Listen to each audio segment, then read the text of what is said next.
አምባሳደር የሚለው ማዕረግ በመንግስት የሚሰጥ ነው ወይስ ማንም ሰው ሊጠራበት የሚችል ማዕረግ ነው?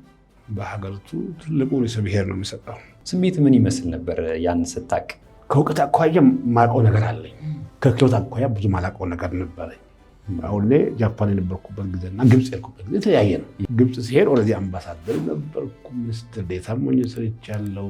የመጀመሪያውና ሁለተኛው ሙሌት የተሞላው እዛ ያለው ግብጽ ኮሚኒቲ ላይ ፐብሊኩ ላይ የተሰራጨው መረጃ እዚህ ውሃው መሙላት ከጀመረ አባይ ካይሮ ላይ መግደል እንደሚጀምር ነው የተነገራቸው። ሰው ስጋት ውስጥ ነው ያለው።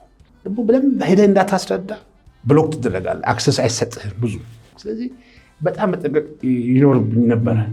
2-3 ጊዜ ፕሬስ ኮንፈረንስ አዘጋጅተን ተሰርዞብናል።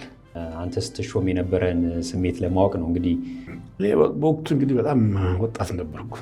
31 ዓመቴ ነው። የዩኒቨርሲቲ መምህር እና የኮሌጅ ዲን ነኝ። የሚገርም ነው። በጣም ያንግ ነው እኮ አምባሳደር ሆኖ የሚለው ነገር ያስጨንቀኝ ነበር በአንድ መንገድ። ጃፓን ከሄድኩ በኋላ ግን መማር እንደነበረብኝ በጣም በችኮላ አምባሳደር እንደተደረጉ የገባኝ። ማውሪ ማለት ነባር ህዝቦች ናቸው። የአውስትራሊያ ሳይሆን የኒውዚላንድ በዲፕሎማሲው ያ ነባር ህዝቦችን ባህል ያንጸባርቃሉ።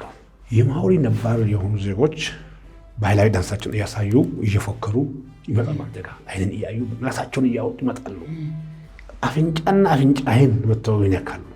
አዲስ እንግዳ ወደዛቸው ወደ ኒውዚላንድ ሴት ሲመጣ ሰውየው አደገኛ ነው፣ መጥፎ ነው፣ ማይፈለግ ነው ወይስ ጥሩ ነው ለማለት ጠጋ ብለው ከአፍንጫን ያሸታሉ። በሱ ነው የሚያውቁት። ሰው አፍንጫና አፍንጫ ይነካና ያንን ባህል በፕሮቶኮላቸው ውስጥ አስገብተዋል።